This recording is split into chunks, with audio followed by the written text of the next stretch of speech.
Hello student, welcome to my channel mathematics. Student, आज के इस वीडियो में हम लोग बात करेंगे टाइप्स ऑफ सेट के बारे में। टाइप्स ऑफ सेट में सबसे पहले हम लोग देखेंगे एम्प्टी सेट के बारे में। डेफिनेशन है, a set which does not contain any element is called the empty set और द नल सेट और the void set. It is denoted by phi, और ये ब्रैकेट है, सेट का ब्रैकेट जो डालते हैं, इसके अंदर कोई भी एलिमेंट नहीं है। स्टूडेंट, इसको एक एग्जांपल से समझते हैं। मान लीजिए आप किसी स्कूल में हैं और आपको कहा जाए कि आप एक क्लास में जाइए और एक ऐसा सेट बनाइए जिसके अंदर सेट वो कैसा होना चाहिए, x is the student of class 11th presently studying in a school. आपकी क्लास में जितने भी स्टूडेंट हैं, ऐसे स्टूडेंट का सेट बनाना है आपको जिसमें वो क्लास 11th में पढ़ते हो। क्लास 11th में पढ़ने वाले स्टूडेंट का आपको एक सेट बनाना है। तो आप बना लेंगे, जाएंगे क्लास में और उसको काउंट करेंगे। स्टूडेंट जो स्टूडेंट क्लास 11th में पढ़ रहे होंगे उनको काउंट करेंगे और एक सेट में उसका तो नंबर फाइनाइट आ जाएगा, तो आप बना लेंगे। लेकिन स्टूडेंट, आपको ये कहा जाए कि आपको ऐसा सेट बनाना है जिसमें आपके क्लास में उपस्थित अभी जितने भी स्टूडेंट हैं जो कि क्लास 11th और क्लास 12th दोनों ही क्लास में पढ़ते हो। क्या ऐसा पॉसिबल है? नहीं ना, क्योंकि एक ही स्टूडेंट दो क्लास में नहीं पढ़ सकते हैं। तो अगर ऐसा सेट बनाए तो ऐसा सेट में कोई भी स्टूडेंट नहीं आएंगे, वो तो एम्प्टी जाएगा ना।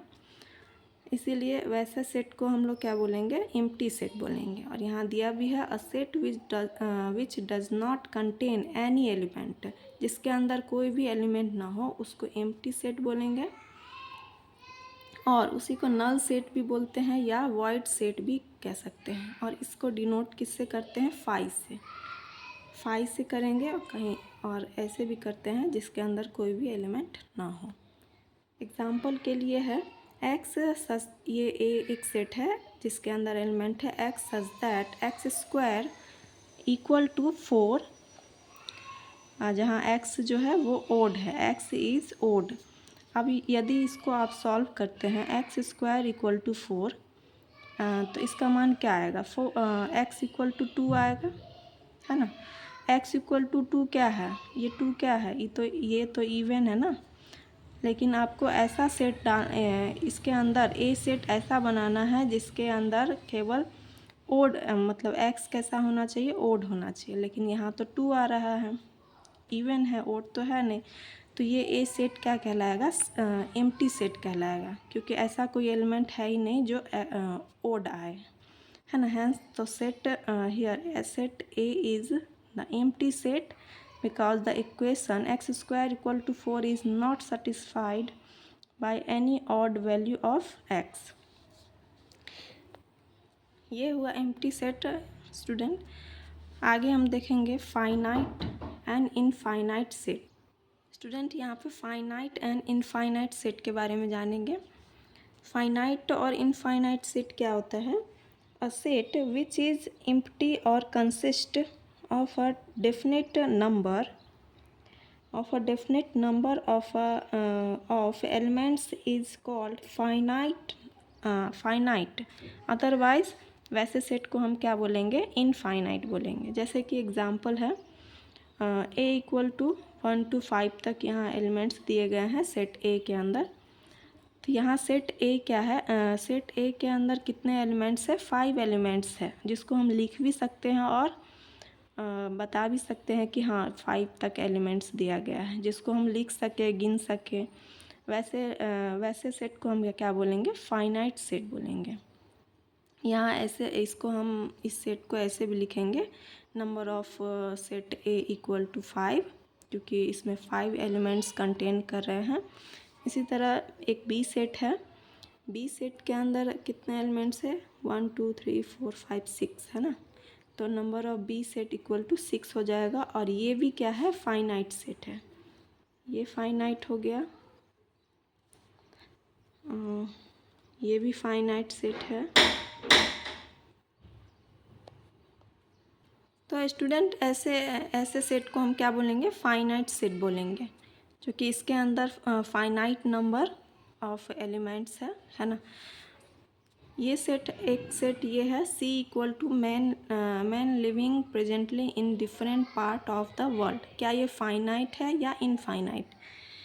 यहाँ कैसा सेट बनाना है, man living presently in different part of the world, दुनिया के अलग अलग भागों में जो अभी रह रहे व्यक्ति कह ले या आदमी का बात कह ले, उसका सेट बनाना हो। क्या ये पॉसिबल है? नहीं पॉसिबल है ना। तब ये क्या हो जाएगा, इनफाइनाइट सेट हो जाएगा, क्योंकि इसमें इनफाइनाइट नंबर आएंगे इसके अंदर, इस सेट के अंदर। और इसको ऐसे भी डिनोट करेंगे, number of C set equal to some finite number. कुछ नंबर आएंगे जिसको हम लोग लिख नहीं सकते हैं। इसी तरह the set of natural number भी हो जाएगा, है ना। n इक्वल टू क्या लिखते हैं, 1 2 से लेके और ये आगे तक जाएगा, ये आगे तक जाएगा, है ना। तो ये भी क्या हो गया, सेट ऑफ नेचुरल नंबर भी क्या हो जाएगा, इनफाइनाइट नंबर हो जाएगा। x, ये तो अगला सेट है, x such that x belongs to n and x minus 1 into x minus 2 equal to 0।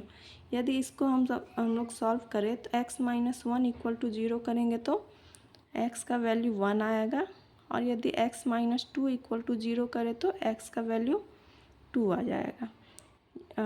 अगर इसका सेट बनाए, मान लेते हैं इस सेट को नाम दे देते हैं a, तो a इक्वल टू सेट के अंदर कैसा एलिमेंट आएगा, x लेना है, जहाँ x नेचुरल नंबर से आ रहा हो।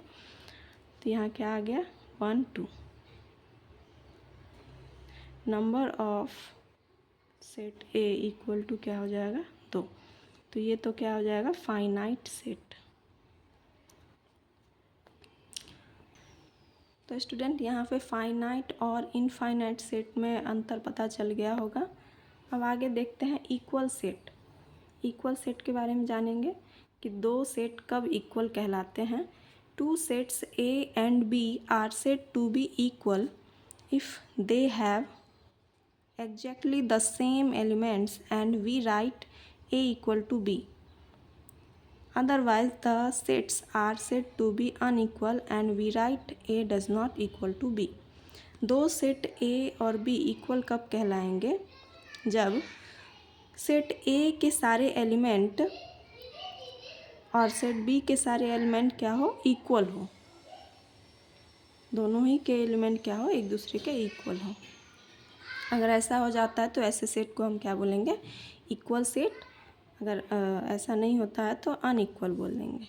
जैसे कि एग्ज़ाम्पल, दो सेट हमने यहाँ लिया है, set A equal to 1 2 3 4, set B equal to 3 1 4 2। क्या ये दोनों सेट इक्वल है? A के अंदर कौन कौन से एलिमेंट है, 1 2 3 4। B के अंदर 3 1 4 2। अब A के सारे एलिमेंट B के अंदर कंटेन होने चाहिए और B के सारे एलिमेंट A के अंदर कंटेन होने चाहिए। A के अंदर कौन से एलिमेंट है, 1, क्या B में है, हाँ है। 2 B में भी है। A के अंदर 3 जो एलिमेंट है वो B में है, हाँ है। 4 यहाँ B में भी है। तो ऐसे सेट को हम क्या बोलेंगे, equal set. A equal to B, set A equal है सेट B के। अगला एग्जांपल देखेंगे, let A equal to 1 2 3 and B equal to है 2 2 1 3 3। अब यहाँ पे आप यहाँ पे 3 एलिमेंट है और यहाँ आपको लग रहा होगा यहाँ 5 है, तो ये इक्वल नहीं है। लेकिन ऐसा नहीं है। मैंने आपको प्रीवियस वीडियो में बताया था कि यहाँ रोस्टर फॉर्म में रोस्टर फॉर्म में जो सेट को रिपीट करके जो लिखते हैं वो ज़रूरी नहीं है, इसके इक्वल नहीं है। क्योंकि यहाँ देख सकते हैं कि A इक्वल टू 1 2 3 है और B इक्वल टू 2 2 133 है। एक स्टेटमेंट याद रखेंगे कि a set does not change if one और more elements of the set are repeated.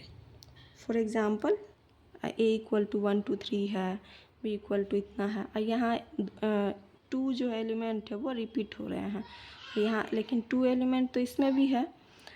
2 belongs to A और 2 also belongs to B. 1 belongs to A and 1 also belongs to B. 3 belongs to A, 3 also belongs to B. सारे element तो belongs कर ही रहे हैं, है ना। तो इस तरह ए सेट यहाँ ए सेट बराबर हो जाएगा बी सेट के यहाँ, क्योंकि ये नंबर रिपीट हो रहे हैं, ठीक है। और यही कारण है स्टूडेंट, हम लोग सेट के अंदर जो एलिमेंट होते हैं उसको रिपीट नहीं करते हैं। जैसे हमने पिछले क्वेश्चन में देखा था, मैथमेटिक्स, वर्ड मैथमेटिक्स का हम लोग बनाए थे, रोस्टर फॉर्म में हम लोगों ने लिखा था इसको।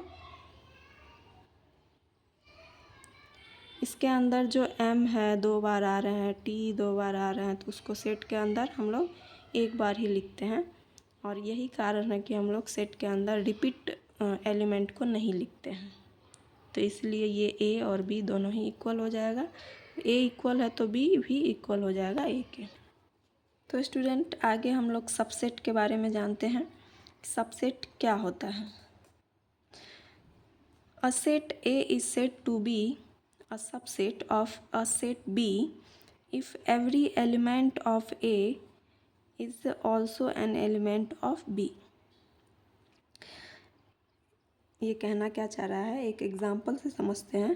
स्टूडेंट, यदि आपसे मान लेते हैं कि एक सेट X है, वो सेट कैसा है? Set of all student in your school, set of all student in your school. और एक सेट Y है, set of all student in your class, set of all student in your school, और ये class. इस set के अंदर ऐसे सारे स्टूडेंट आएंगे जो आपकी क्लास में हैं। और इसमें ये सेट कैसा है? स्कूल के अंदर, आपके स्कूल के अंदर जितने स्टूडेंट आएंगे उसका सेट है। तो ये कहने का मतलब क्या है कि क्लास, जो भी स्टूडेंट आपके क्लास में होंगे वही तो स्कूल में होंगे। तो इसीलिए इसे हम क्या बोलेंगे? y सबसेट होगा x का। y is subset of x, y is subset of x। और इसको डिनोट करेंगे ऐसे, y इज सबसेट, ये सबसेट का साइन है। इसी तरह यहाँ कहा जा रहा है कि a set A is said to be a subset of a set B if every element of A is also an element of B। Set A के अंदर जितने भी एलिमेंट है वो कंटेन होने चाहिए B के अंदर, तभी A सेट B का सेट A B का सबसेट कहलाएगा, है ना। यदि सेट A को B का सबसेट कहलाना है तो A के सारे एलिमेंट को B के सेट में कंटेन होने चाहिए, मीन्स B के सेट में आने चाहिए, है ना। और इसी को हम लोग वर्ड में कैसे लिखेंगे? A सबसेट B, ये सबसेट का साइन है। A is subset of B in case, यदि B के सारे एलिमेंट भी A के सारे एलिमेंट में कंटेन करते हो, जैसे यहाँ है ना A सबसेट है B का, इसका क्या मतलब हुआ? A के जितने भी एलिमेंट है वो B में कंटेन कर रहे हैं। और इसी तरह ये हो जाए कि B के जितने भी एलिमेंट हो वो A में कंटेन करें, इसका क्या मतलब होगा? इसका यही मतलब होगा कि A के एलिमेंट और B के एलिमेंट दोनों ही इक्वल होंगे। तो यही चीज़ यहाँ पे मैंने बताया है कि ये दूसरा चीज़ है। A सबसेट है B का if A belongs to A, this implies that A belongs to B। कहने का ये मतलब है, यदि A सबसेट है B का तो A के अंदर जो एलिमेंट है, मान लेते हैं स्मॉल a जो कैपिटल A के अंदर है, वही स्मॉल a कैपिटल B के अंदर भी होगा। तो A के सारे एलिमेंट B में कंटेन होने चाहिए। यहाँ मैं एक चीज़ बता रही थी स्टूडेंट, यदि ए के सारे एलिमेंट बी में कंटेन कर रहे हैं और बी के सारे एलिमेंट ए में कंटेन कर रहे हैं, यदि ए के सारे एलिमेंट बी में कंटेन कर रहे हैं और बी के सारे एलिमेंट ए में कंटेन कर रहे हैं, इसका क्या मतलब हुआ, ए इक्वल है बी के, सेट ए इक्वल है सेट बी के। इसी को हम अच्छे से लिखें तो कैसे लिखेंगे, A subset to B and B subset to A, this implies that this ये if and only if का साइन है ना, A इक्वल टू B हो जाएगा।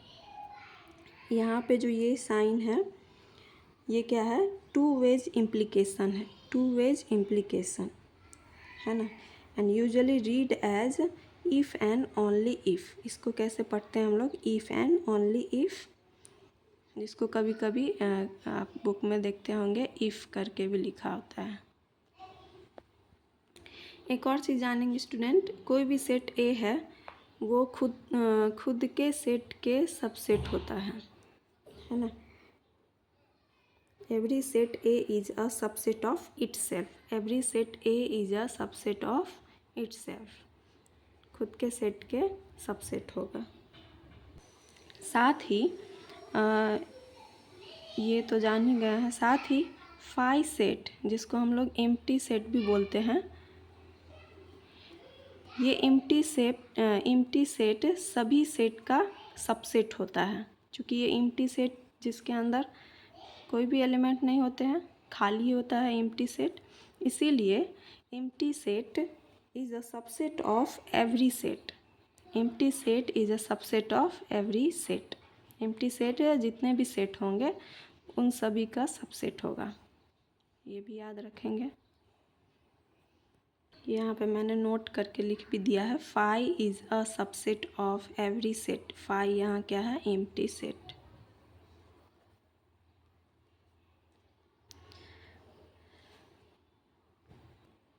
यहाँ एक एग्जाम्पल स्टूडेंट देखते हैं, A equal to a e i o u एक सेट है, बी इक्वल टू एक सेट है, क्या ये ए सेट बी का सबसेट होगा, is A a subset of B. देखते हैं, ए सेट बी का सबसेट कहलाएगा, इसके लिए क्या होना चाहिए, ए के जितने भी एलिमेंट है वो बी के अंदर कंटेन होने चाहिए। देखते हैं वन बाय वन करके, ये ए एलिमेंट ए में बिलोंग्स कर रहा है, क्या ये ए एलिमेंट बी में है, हाँ है। ये ई एलिमेंट ए में बिलोंग्स कर रहा है, क्या ये ई एलिमेंट्स बी में है, नहीं। यहाँ e belongs to A but e does not belongs to B, है ना। और आगे तो चेक करने का कोई ज़रूरत ही नहीं है, क्योंकि एक भी एलिमेंट अगर ए का एक भी एलिमेंट बी में एग्जिस्ट नहीं करता है, कंटेन नहीं करता है, तो तभी हम उस केस में क्या बोलेंगे, A not a subset of B. यदि सबसेट होता तो सबसेट ऐसे करते, यदि सबसेट नहीं है, चूँकि ई जो है वो बी में कंटेन नहीं कर रहा है, तो A is not subset of B, ये डज नॉट का sign, does not subset. Thank you student. यदि आपको वीडियो पसंद आया हो तो लाइक शेयर एंड सब्सक्राइब ज़रूर करें। Thank you so much. आगे का अगला वीडियो में आएगा।